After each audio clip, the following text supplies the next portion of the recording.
Hey everyone, I hope you're doing well and staying safe during this time. If you're new here, welcome to the channel. Like I said, thank you so much for checking me out. If you haven't done so, please make sure to hit that subscribe button just right below the video. Cool, thank you so much. I really do appreciate it. And if you're returning, welcome back. Thanks again for your support. I truly do appreciate having you here. I got this aggressively average content for you today, and I'm gonna ask all of you a question. Do you guys believe Gary Gensler just signaled to everybody that he believes this Ripple SEC lawsuit is going to end with an SEC loss? He stated that the SEC is going to take some losses, but needs to leverage these high-profile cases to bring people on the right side of the line. So my question to all of you is, in the comments below, do you believe Gary signaled that he believes the SEC could be losing this SEC Ripple case? I personally think he hinted at it. I think he knows that they don't have a shot, but I think he's crazy enough to surrender some power to the crypto space out of pride of trying to take this all the way against Ripple. Ladies and gentlemen, I think Jungle Inc. said it best. Most people assume that Gary Gensler is signaling to everyone that they lost the case against Ripple. Only a fool would take an obvious losing case all the way to the end. Gary is trying to show that he just may be that fool. And I agree, my friends.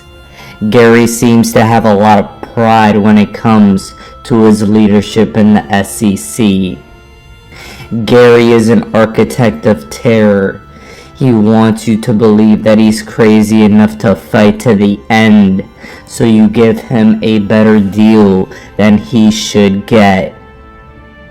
Call his bluff, and I 100% agree with Jungle Inc. Ladies and gentlemen, Ripple is going to set an industry standard. Replacing the Howey test with the Ripple test is going to be what happens in the crypto space. And Ripple is fighting for the entire industry, while people, and specifically the Bitcoin maxis, call for our demise. We over here in the crypto space are making sure that everybody rises. And that is a special position to be in. Ripple and XRP are so special that we're the ones getting sued by the SEC. Our asset is in question, and it's because we are going to be the answer for the rest of the industry. We go through serious litigation, and it's so that the rest of the industry can have the freedom that they deserve. Now, ladies and gentlemen, I'm calling this video an emergency video because, as you guys remember, a couple days ago I shifted my perspective on the crypto market from uncertain to more bullish. That does not mean I'm doing anything irrational, but I have seen indicators which, in my opinion, lead me to believe that in the immediate short term we could finally have our altcoin season, and it will be a speculative FOMO altcoin season, not a utility bull run. That's a big difference. With a speculative FOMO bull run, we will just reach higher price targets and we will have to sell, take aggressive profits on the way up to secure capital, because afterwards that 70 to even 90% crash for some of your favorite alts will happen. Guys, This is a massive reason why I believe we could be going higher. Gold Telegraph posted Jerome Powell is now saying that inflation could go higher. The transitory inflation call was the worst call in the history of the Federal Reserve. And that speaks volumes. But remember, guys, on this channel, for the past 2 weeks, all the idea of interest rate hikes were getting priced into markets. I was over here telling all of you that I thought a counter narrative could come into play, which made them continue with inflation. It's not like it really ever ended, but now the belief in higher interest rates is gone. I had a feeling something like this was going to happen. And right on cue, a massive crisis so that the Fed does not have to raise interest rates. This crisis will be the excuse for more government spending. This crisis will be the excuse for more money printing. With this will come the inevitable rise of stock and crypto prices. It will be short term because the financial system is imploding, but we have a brief moment in history to act like absolute tactical snipers and savages when it comes to profit taking. And that's the way I'm dealing with the future of this market at this moment in time. The world is collapsing, but here we are, the select few that are willing and able to know exactly what could be about to happen. Here on my Instagram as well, I posted that one of my favorite investors, Raoul Paul, is bullish on a crypto rally. According to Raoul Paul, the crypto markets could expect to see a rally similar to the 2020 bull run. And in my opinion, I agree. I think it will be extremely short term. I do think an altcoin season is at play. I do believe it'll be because of no interest rate hikes. And I think it'll be short-lived. And immediately after, a 70 to 90% crash across the board for altcoins will happen. Remember, guys, that at the same time, I've been telling all of you that I'm accumulating cash on the side. That is from a couple different income sources. And the reason is to protect against my own ignorance. Something in the market may happen that causes prices to go down, and while I don't expect it, I still have cash on the side. It'll be a weapon I can use to get into lower entry points if I'm wrong on what I'm saying. And I recommend you guys do the same thing as well. Ladies and gentlemen, we win on the way up, and we win on the way down even if we're wrong. That is the way you become a savage investor. It is a very humbling approach to take, but one that guarantees you will always win. Now here, we see from Credible Crypto that we are at the first area of interest on Bitcoin. Think it holds and we get a push to 46k plus from here, and if we do, a number of altcoins are poised to make a nice move across the board along with Bitcoin.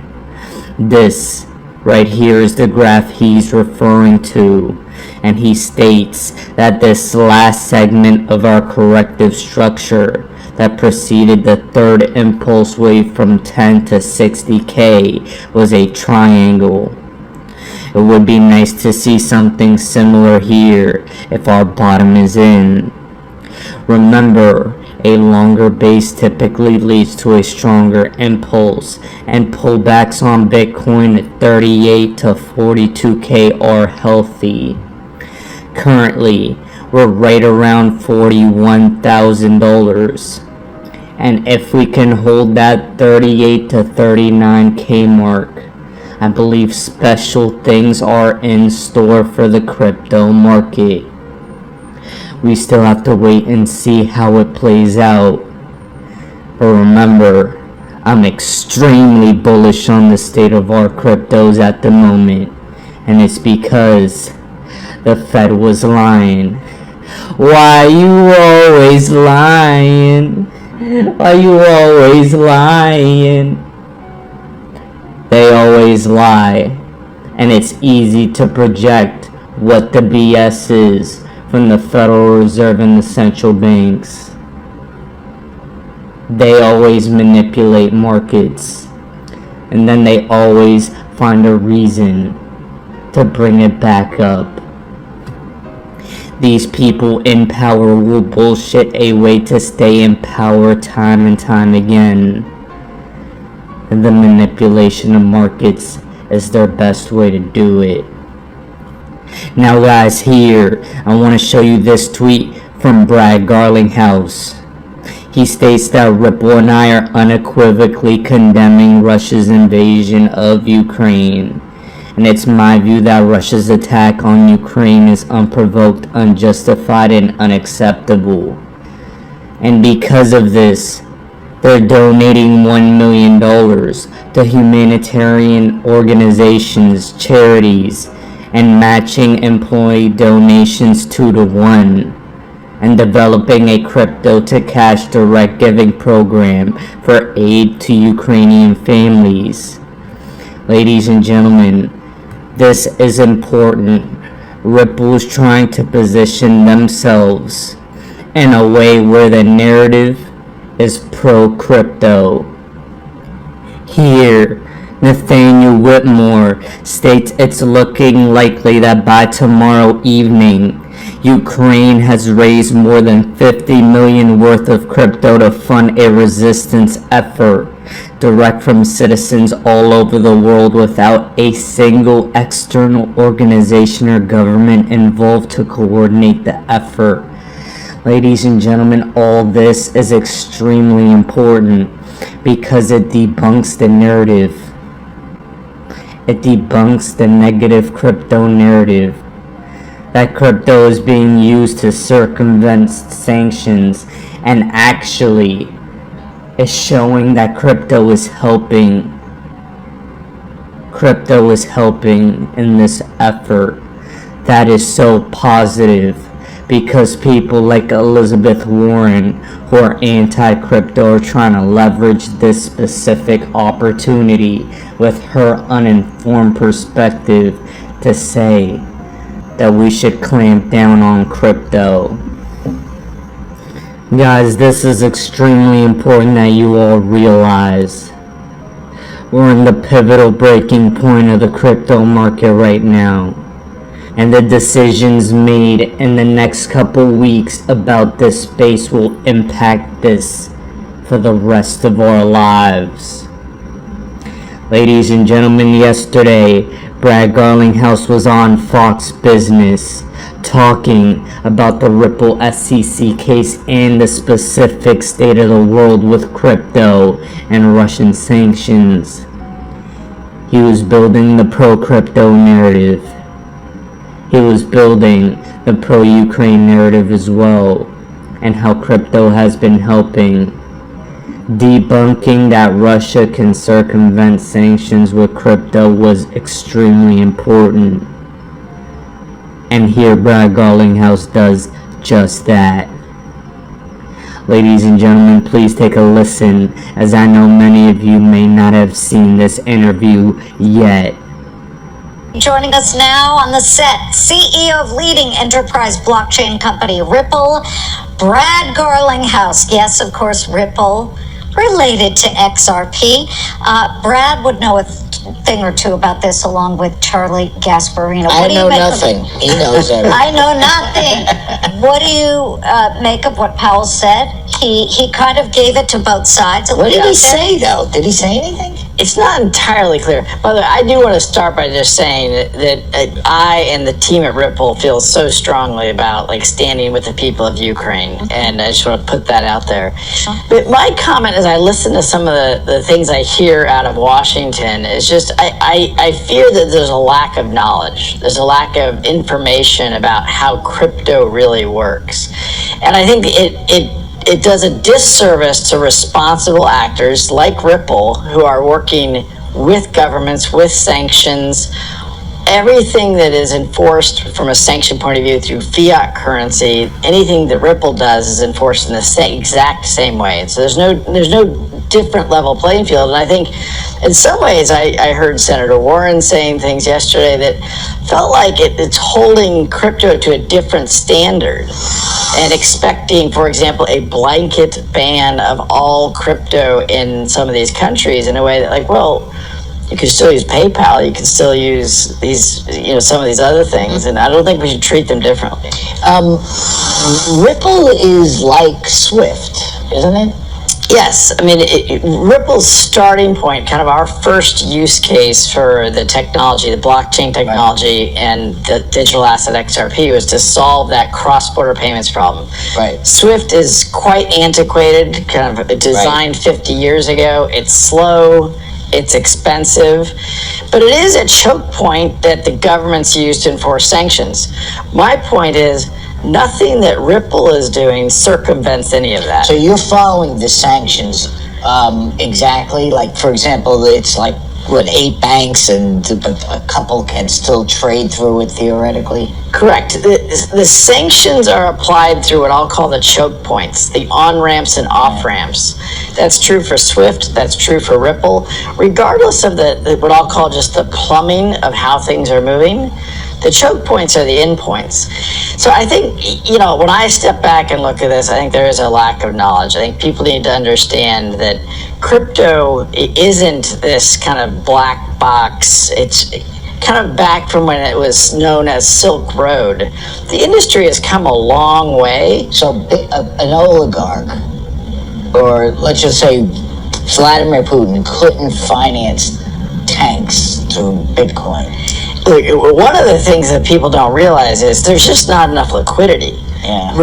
Russia used to trade pre-sanctions $50 billion of cross-border kind of transactions per day. Crypto does not have anywhere near that. So, in the same way that somebody could be taking wheelbarrows of rubles or the Ukrainian currency across to Poland and things, like, there are ways you could do that, but it's really not significantly dissimilar. Why are they so obsessed with it then? It's like so weird. I think it's a kind of clickbait. It's a hot item. I think people, it adds a relevance and excitement around some of these things, but I think people don't understand. Well, we had spoken to Gary Gensler of the Securities and Exchange Commission. I know you saw that interview because we were emailing afterward about it, but he specifically tried to say that he wants to very much focus on what's a security and what is an actual token, a cryptocurrency. I feel like if that's the case and he's holding you to that standard, at some point he's going to have to go after Ether as well, because Ether and Ethereum are those two very similar paths, just like XRP and Ripple, are they not? I think that's absolutely true. I don't want to comment on what they should or shouldn't do. I think as it relates to Ethereum, my view is it's very clear Ethereum's a currency. It's very clear XRP is a currency, and that the SEC. I mean, he was interviewed yesterday. Gary Gensler was, or maybe it was even this morning, and commented that, hey, we're going to lose some cases. This is the definition of you think regulation by enforcement. He was going to lose. You think he was saying he's going to lose your case? I don't know what he was saying. I think but he did say, hey, we're going to lose some, and we're okay with that. That's the definition. Where are you on the case? Let's get an update. The quick update, on Monday was the last day of expert testimony, expert depositions, etc. And so the case continues to move forward. We're expecting some decisions from the court, sooner rather than later as it relates to a couple of decisions before the court. But look, it's moved slowly. I think Gary Gensler has continued to kind of go with a narrative that crypto is the Wild West. It's not the Wild West. Are there bad actors? Yes, there's bad actors in all parts of... Bad actors in money laundering in U.S. dollars. I found it fascinating from reading the documents for all the stuff they said about how bad it was that you did an unregistered securities. They never say anything bad about your platform. Why is that? Because it's and of course, bad. well, the irony there is, we were in the SEC's offices. I met with Chairman Clayton. I was meeting with commissioners. No one ever once said, hey, we think XRP is a security. And they look backwards and say, now we think it's all a security. That's a hard argument. Ladies and gentlemen, I don't know about all of you, but to me, this feels like a Ripple victory lap. Gary Gensler stating they could potentially lose cases. Gary Gensler having that interview was massive. At the same time, Ripple going on Fox and having that interview to clear up the sanctions talks will bring Ripple to the forefront at saying, hey, you guys are wrong. You guys are wrong. People trying to ban crypto on the guise of Russia evading sanctions. They don't know what they're talking about. Ripple is a US compliant company. The only thing left for them to go through is this SEC case, and once they have the clarity, we can reign free and begin some utility. Here, the Digital Pound Foundation states weaponizing the payments network is likely to be useful only once. As soon as it has been, it will become a matter of urgent national security to develop means of trading without settling at the Fed or messaging via SWIFT.